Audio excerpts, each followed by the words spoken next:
Okay. So good morning, everyone. As Gabriel said, I am Dave. I'm going to be talking to you about a project that my colleagues and I have been working on, and it is called Alive, and that stands for the Automated LLVM InstCombine Verifier, or if that's sort of a jumble of words, just remember Alive is here to help you avoid poison and undefined behavior, which is important if you're trying to stay alive.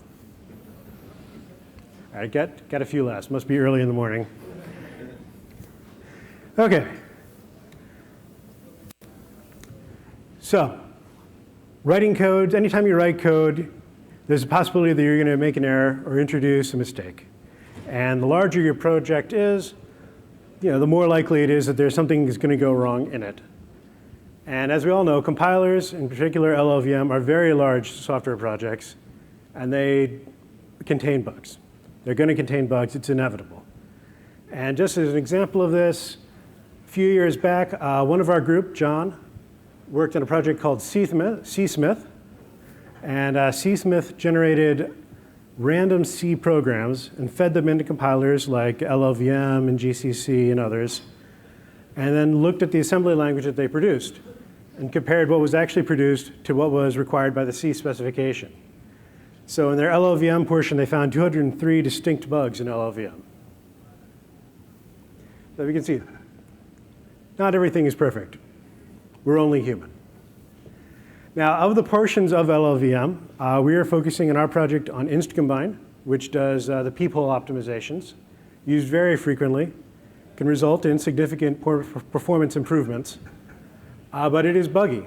Over the years, we have seen many problems in InstCombine. Seriously, I just Googled InstCombine and LLVM bugs and took a few screenshots. Why is this? Well, it's huge. InstCombine is a very big piece of code. The version I checked in, I counted 20,000 lines, more or less. More, actually, because I'm rounding down.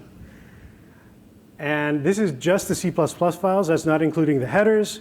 That's not including the other libraries that InstCombine calls, like analysis or instruction simplifiers. It's very big. There's not a lot of comments either. And not only is it big, the various parts of it are also big. And so as an example, the function that just handles integer comparisons is almost 1,000 lines long. And that is not because it contains a bunch of multi-paragraph comments either, because it does not. It is hundreds of individual optimizations, any one of which could be running into some corner case or some unexpected behavior or some perhaps not very well-defined behavior of LLVM semantics and causing problems. So let's take a look at why it is difficult to say if a particular bit of code is correct or not. Here is something I pulled out of InstCombine. And we're all LLVM hackers, so it's obvious what this does. Especially if I add in the comment here at the top, which is oversimplifying things a bit, actually. You might think, oh, well, this is doing two optimizations about division and multiplication. It's actually, depending on how you count, it's up to 8. It's generic over signed and unsigned integer division. It does a special check to see if the division is exact or not, in which case it avoids producing that modulo code on the right side. There's a lot of stuff going on here in this piece of code. And any one of these pathways can hit unexpected corner cases or bits where it's not very well defined what is going on. And you're not likely to have a test case that is sufficient to exercise all of these code paths. But getting more into the sort of the thorny nest of problems, let's talk about flags in LLVM's IR. These are things like NSW, NUW, exact, things like that. And these are very helpful, very useful, very important, essential, but they do make it hard to think about what you're doing. So let's look at this transformation here. We're just taking three numbers, we are multiplying them together. And we are saying that none of these multiplications will wrap. And for those of you, if any of you don't know, NSW is a flag that you put on your instruction, and that is a promise that the result of this multiplication will not have a signed wrap. So you won't multiply two numbers, positive numbers together and get a negative number. The result is, the truth is, if you had expanded this out into 16 bits or infinite bits, you would get the same answer. So on the left, we're multiplying A by B and then multiplying the result by C. And we are saying that both of these multiplications do not wrap. And on the right, we're multiplying B by C and then multiplying the result of that by A. And again, we are saying that none of those multiplications wrap. Is this a safe transformation? So let's say if A is -1 and B is 4 and C is 32. Well, then the intermediate multiplication is -4. -1 times 4, -4. And then you multiply that by 32, you get -128. That's great. That's what we'd expect. But on the right, we get poison. Why? What happened? Well, you multiplied 4 by 32. And the result of that is 128. But this is 8 bits. And there is no 128 in 8 bits, unless you're talking about unsigned. But this is no signed wrap. And 128 and -128 have the same representation. And so we promised the compiler that we would not do this. And so the compiler is giving us poison. So, OK, maybe we can just say, let's relax this promise a bit. We'll take that first NSW out. And now multiplying 4 by 32 gives us -128. And we didn't make any promises, so that's fine. But the answer is still poison, because we're multiplying by -1. And if you multiply -128 by -1 in 8 bits, you get -128 again. It's another signed wrap, and we get poison again. If we drop both of the flags, now we're fine. We're not making any promises. We are working in the very well-defined world of modular arithmetic, where multiplication is associative and commutative, and all the nice things that we think about are true. And the problem is that in doing this, we have lost a bunch of information. We have forgotten that now these 3 multiplications won't wrap when you multiply them together, or these 2 multiplications won't wrap. So coming at this from another angle, here we are multiplying A by B and then dividing the result by B again. And we want to say, do we have to do this? Can we just say A, is R equal to A? Well, let's see, if A is 100 and B is 100, then you multiply them together, you get 10,000, and divide by 100 again, you get 100. So that's the same, right? That's fine. Oh, but you can't fit 10,008 bits. So that's no good. If we had known that multiplying A by B was guaranteed to fit in 8 bits, then this would be a valid transformation. And this is why NSW is handy. If we had known, if we had told the compiler that A times B is always going to fit in 8 bits, and if it doesn't fit in 8 bits, we don't care what happens, then it's perfectly valid to just replace these 2 instructions with no instructions and just to return A as the result. And this is not just an abstract case. This is actually what C says. The semantics of C say that the behavior in the case of an overflow is undefined. Anything can happen. So we would be perfectly justified in that case with replacing these multiplication followed by division with just A, just the initial value. So I've hopefully impressed on you the difficulty of working with peephole optimizations. It's a real slog. Let's talk about what we are doing to try to make this easier. So the goal of Alive is to make it easy to write peephole optimizations. You can do so quickly. You don't need to spend time proving things. You can be confident that the optimizations that you write are correct. So in the right column here, this is a partial translation of that wall of code I showed you a few minutes ago. And I'm going to run through the exact structures of the language. But as you can see, it's intended to resemble LLVM's intermediate representation. There's a few changes. In this case, we've left out the types. Sorry. In this case, we have left out the types because this is code that should work for any type. And what we do is we take this code that we have written in our live language, and we pass it to our tool, and our tool will automatically tell you if it is correct or not, and then it will automatically generate the C++ code to perform this translation. So here's the very simple high-level schematic. You write your code in our domain-specific language. We pass it to Alive. Alive then translates this into queries to an SMT solver. In this case, the solver we're using is Z3 from Microsoft Research. Z3 does some crunching on it, gives us an answer which Alive then presents to you to tell you if your code is correct or not.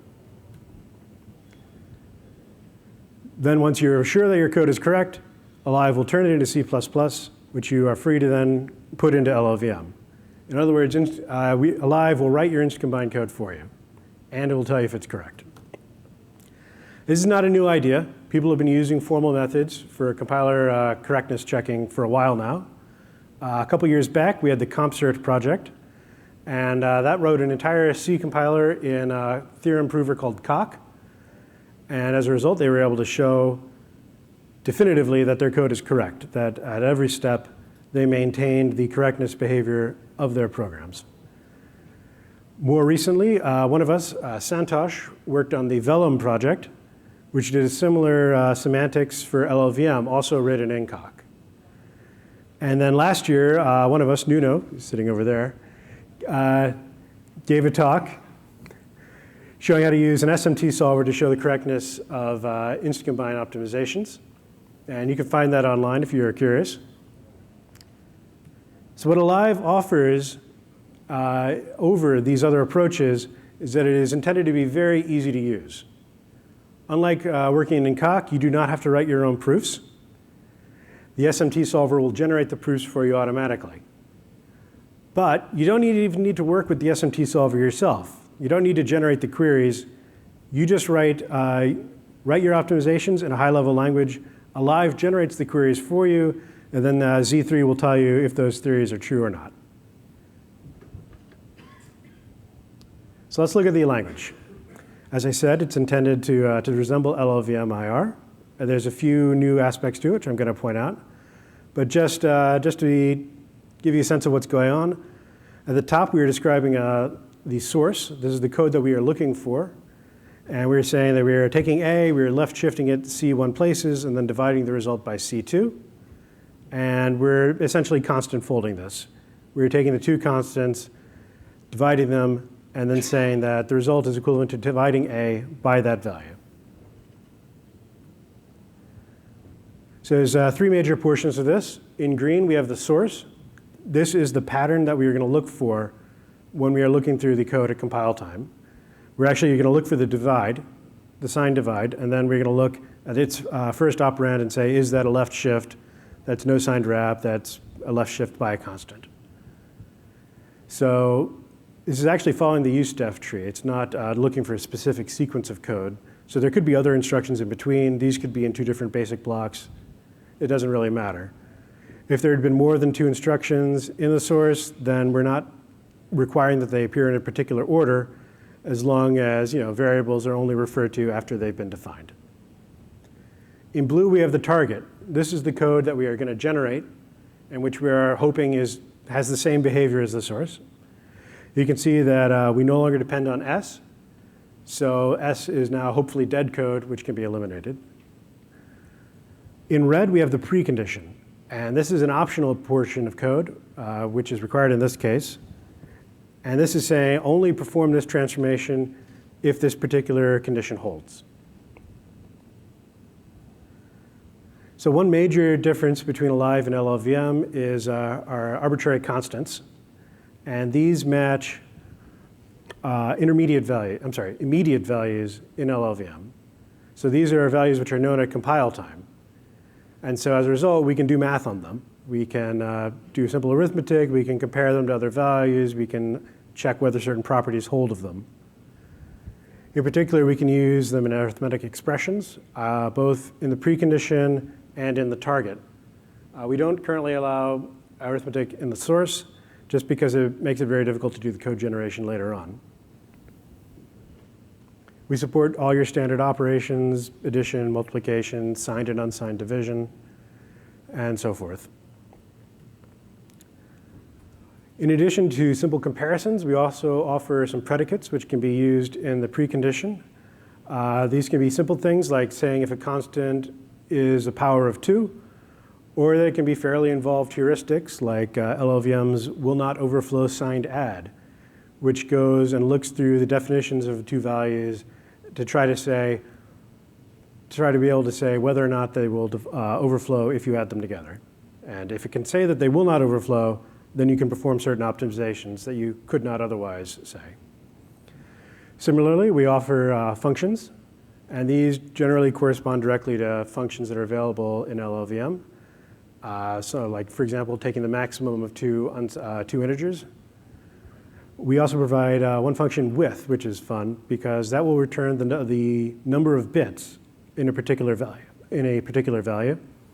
So it's useful if you want to say, for example, that you can only shift something by 1 less than the number of bits, which will be coming up. So here's an example of predicates and functions in use. We have the is power of 2 predicate in blue, and then we have the absolute value function in red, which, as you can see, in this case is being used in the precondition and in the target. We also have an arithmetic expression in the target. We're negating constant 1. So let's talk about what we actually do. So we are using a technology known as satisfiability modulo theories, or SMT. And this is a generalization of SAT solving. And the idea of SAT solving is that we define a Boolean predicate with a bunch of variables in it.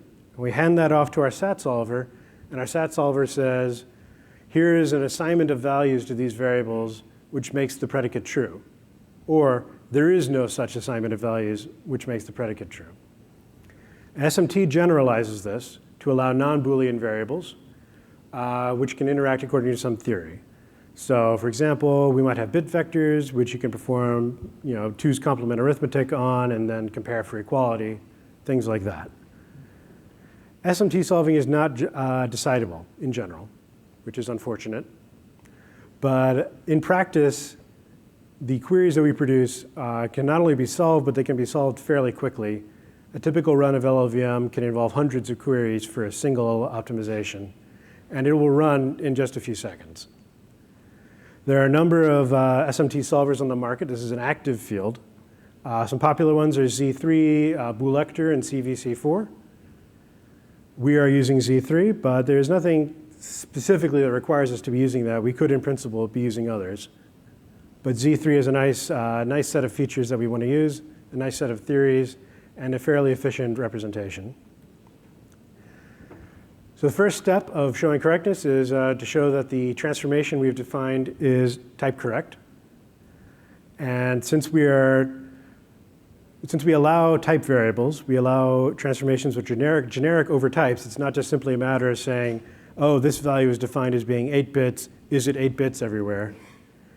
Instead, we need to say, is there an assignment of types to all of these variables such that the source and the target are well typed? So we generate a bunch of constraints, and they're basic things. For example, a binary operation, the source, the arguments, and the result all have to have the same type. If we do a truncation, for example, then the result is smaller than the input. Simple things. If you specifically say I8 in your transformation, then it has to be I8. So we will catch if you say I8 somewhere and then I16 somewhere else. We translate all of this into SMT. We pass this off to Z3. Z3 gives us an assignment of types for all of the values. And then we perform a correctness check on it. And then we keep doing it until we have exhausted all of the possible assignments. And now, normally this would go on forever because SMT types can be arbitrarily large. So we've picked 64 bits as a nice cutoff. Generally, if something works for up to 64 bits, it's probably going to work always. But if you're concerned about higher bit widths, then we do support explicitly giving those in the future. Once we have a well-typed transformation, we need to see if it is correct. And specifically, we need to say that the target is a refinement of the source. And this means that whenever the source has defined behavior, the target also has to have defined behavior. Whenever the source produces a non-poison value, the target also has to produce a non-poison value. And whenever the source is defined and not poison, the target has to produce the same value. So the intuition here is that if the source produces undefined behavior or a poison value, then it's okay if the target doesn't produce the same thing, because we don't care, because no one would ever produce a poison value or undefined behavior on purpose.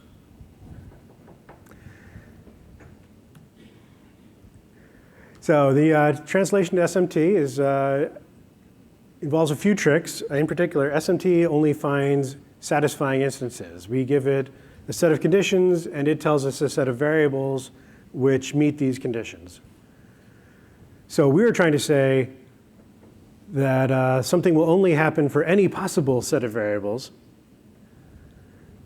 So we phrase this as a negation. What we essentially say is, find me a set of values where the source and the target are not the same. And then if Z3 finds one, that means that our optimization is incorrect. And if it says that no such set of values exist, then we can be confident that our optimization is correct. As I said, our translation is using Z3's theory of bit vectors, and this just implements standard 2's complement arithmetic for a particular bit width.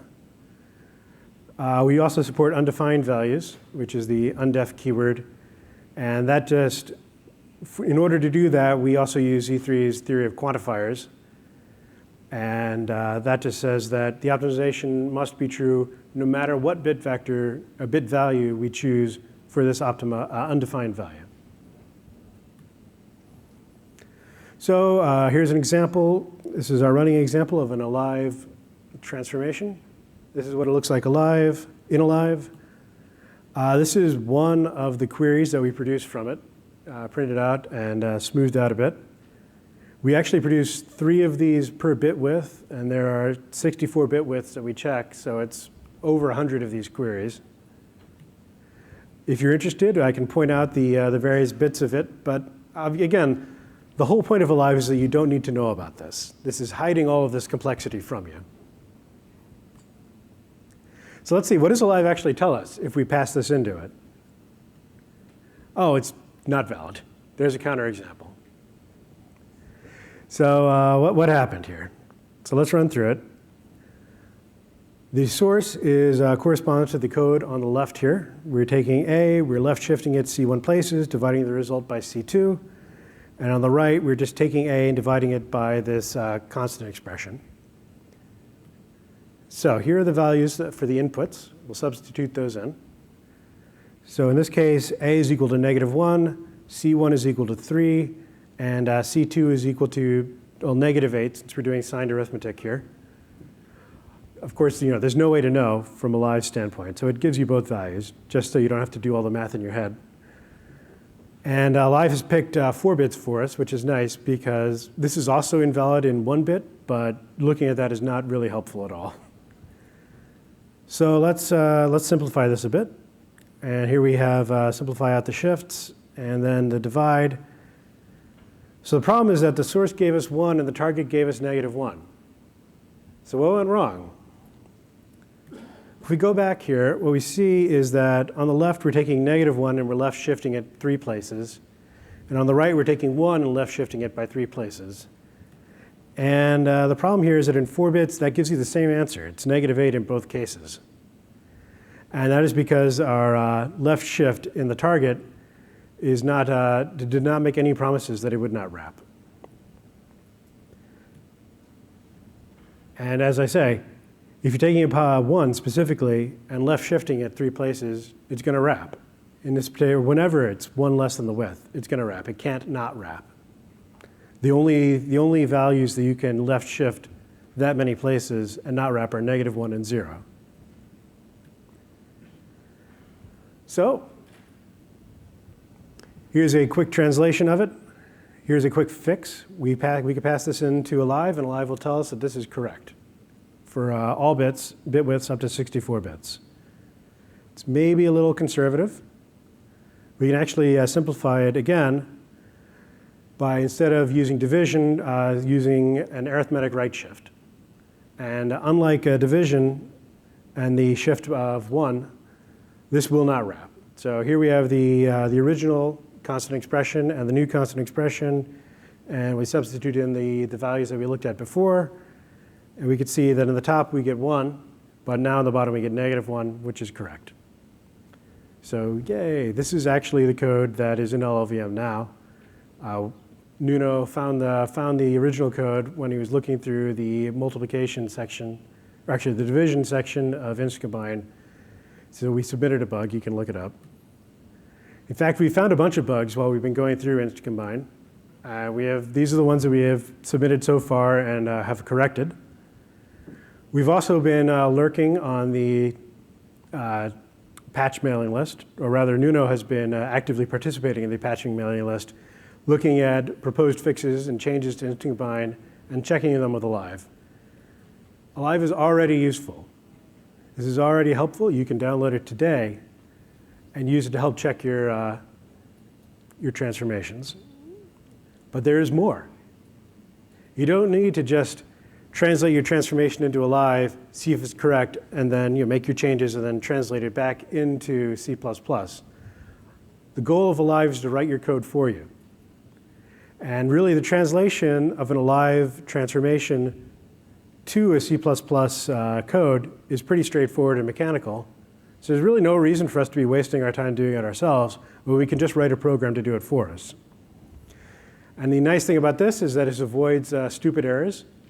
This avoids little mistranslations that can creep in, mistakes. Also, Alive is an order of magnitude smaller than InstCombine. So you're much less likely to have an error in there. And if there is an error in there, you're probably going to find it more quickly. So here we have another larger example of a transformation in Alive. And there's a couple features. I particularly want to point out that the variable b is occurring twice in the pattern. This is the code that we generate. It's pretty straightforward. We have an if block. And in the condition, we match the 4 instructions. We're using LLVM's pattern matching facility. Note that the second time we match b, we are matching that specific value. After the 4 pattern matches, we have the 2 clauses from the precondition, which are using both an equality test and one of LLVM's heuristic predicates. Masked value is 0. And then in the body of the if statement, we are generating the new instructions. And then finally, we're replacing I, the instruction that we're looking at, with R, the new instruction that we generated. And as I said, this is mostly a straightforward translation from Alive to C++. Instructions of the source become pattern matches. Instructions in the target become constructors. The predicates and the constant expressions all translate fairly easily to their C++ counterparts. There are a couple of tricky things that you need to keep track of if you're writing code, which you don't need to do because I already did it, but whatever. It's possible that the target can introduce type constraints which are not present in the source. So here we have a transformation. We have 2 variables which we are 0 extending and then adding together.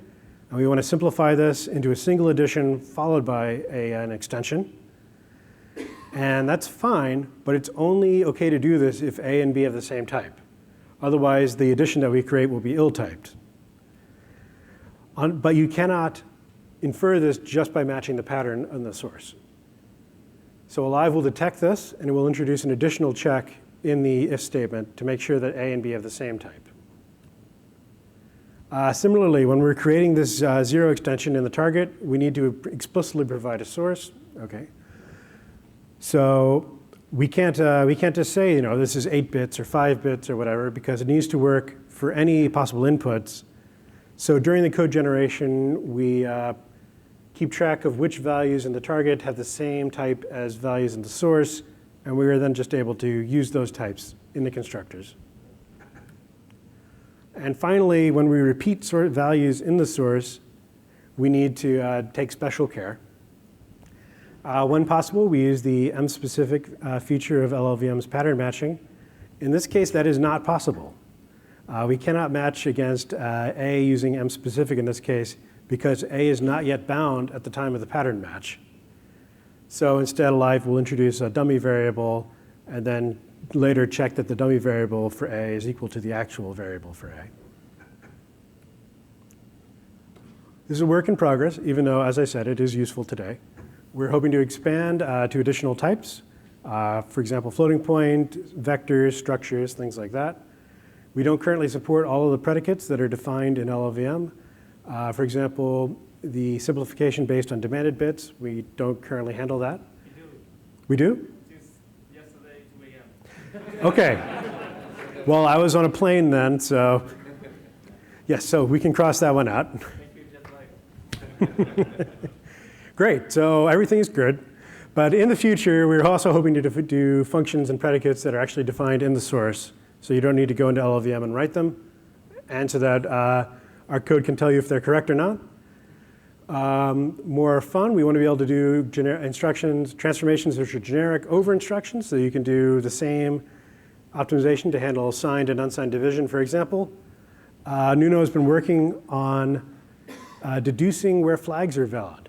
So if I have written an optimization, it will go and tell us, well, under these circumstances, it is OK to put a NSW in the target, which is great, because that is the most irritating part of doing these things. So let alive work for you.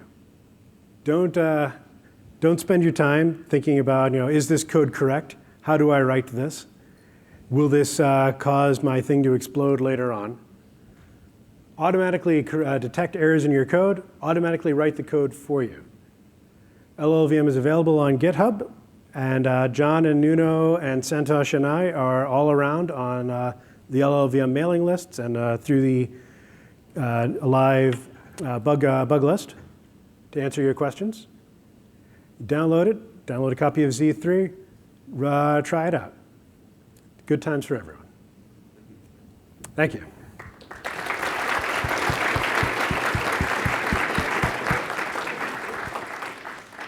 So we have about 5 minutes for questions, and I'll try to bring the mic to you. See 3 people right now. So one back there first. So one thing that jumped out is your example that converts an add into a shift. Mm-hmm. I work on a machine where there are twice as many add units as shift units. So Mm-hmm. I wonder if there is a way to take cost into account for these patterns and only do that on a machine where shifts and adds or shift has a lower cost than add. Not currently. We are looking into profitability analysis, but this is not currently something that we've worked on. But yeah, we'll definitely add an issue for that and see what we can do. I think that InstCombine itself will just perform this translation no matter what. So we're no worse off than you are now. So yeah, I mean, basically to get around stuff like the other gentleman was talking about, we actually have 2 intermediate representations in our back end that do our own optimizations that are more increasingly architecture dependent. And what I'm interested in is how easy, certainly I could take the same approach to write similar tools for both of our intermediate representations. How easy would it be to adapt Alive to accept, representations other than LLVM and to omit representations other than LLVM? I don't know if it would be practical to adapt Alive necessarily, because Alive is pretty much all built around LLVM's intermediate representation. Yeah. But you certainly would be able to use an SMT solver, and you could certainly build a similarly architectured code Right. to do the same thing. I don't know that you would be able to reuse much beyond sort of the algorithms that we're using, and of course the theorem prover. Yeah. But yeah, great approach, right? So Oh yeah. Thank you. Thank you.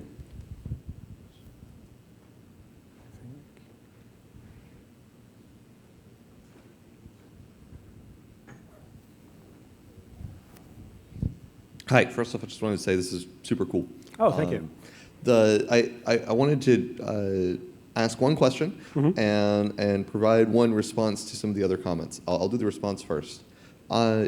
If you have kind of target-specific combines that really only make sense on your target, I would encourage you to actually do them on the LLVM IR. Just don't do them in InstCombine. Each backend, almost every backend I know of now in the tree actually adds special IR level passes that are run extremely late and can do things that InstCombine would not do, and can take things out of canonical form and can put them in exactly the form you want. And it's still on IR, and so you can still use all these crazy fun tools. You can, it just can't be called InstCombine. Anyways, just something to look into. My question is, have you looked, so the only concern I have with actually using this pervasively in LLVM is the overhead of switching back and forth between the kind of domain-specific language to express the transformations and raw C++ to handle weird corner cases that come up that no one wants to deal with, but we have to, right? And I'm wondering if you looked at expressing the high-level domain-specific language in C++ to lower that barrier. We have not, and I'm not really sure what exactly it is that you're proposing, but So there's kind of a pattern of building domain-specific languages with very, very carefully tailored APIs, but that are implemented strictly in C++.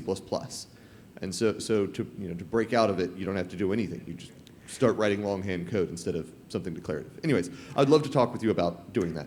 yeah, in principle that's doable. We've been working with this particular implementation mostly as a prototype. But if it turned out that it would be more profitable to do it directly in C++, the only concern there is at that point, then you need to link against Z3 in order to make during the compilation process. And Microsoft Research's license is a little restrictive.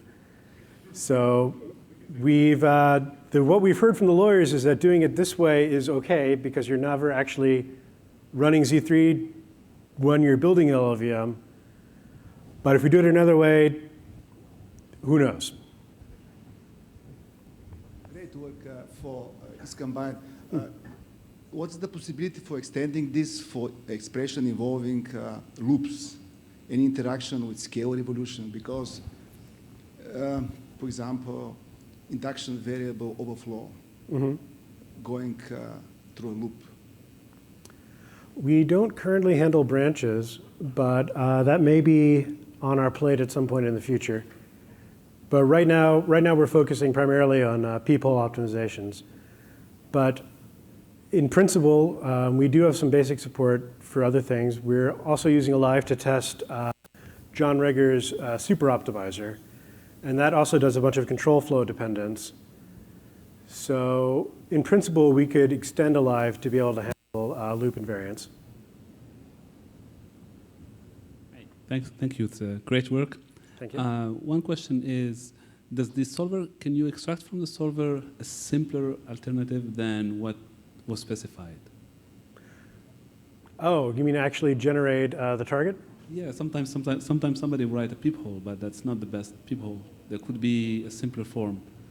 Well, that's actually what John is doing with his super optimizer is you give it a sequence of code and it goes and finds the simplest possible program that does the same thing. We're doing a little bit of that with adding flags, but we're not currently able to generate the target for you. That's another level of complexity beyond sort of what we're doing. And one other question is, how about the order of the peepholes? So you can have some peepholes and some patterns that could be overlapping. And can the solver help to find the best order or some order that can generate some form? So there's interaction between the peephole. It's not just on their own. And that's what introduced some of the complexity of these. Yeah. So as I said, we've not currently been focusing on profitability analysis, just correctness, which is independent of order. And Live currently looks at each optimization independently. So you can pass it a file which contains multiple optimizations, and it will generate a C++ code for all of them in that order.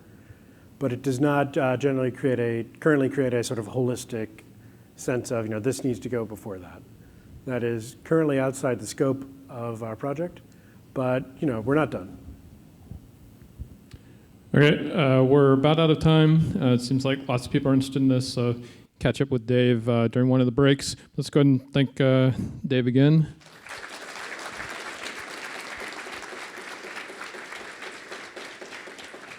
And the next talk will start in about 5 minutes, so you have time if you want to go to one of the other rooms. But I think next talk should be really interesting, so you should stick around.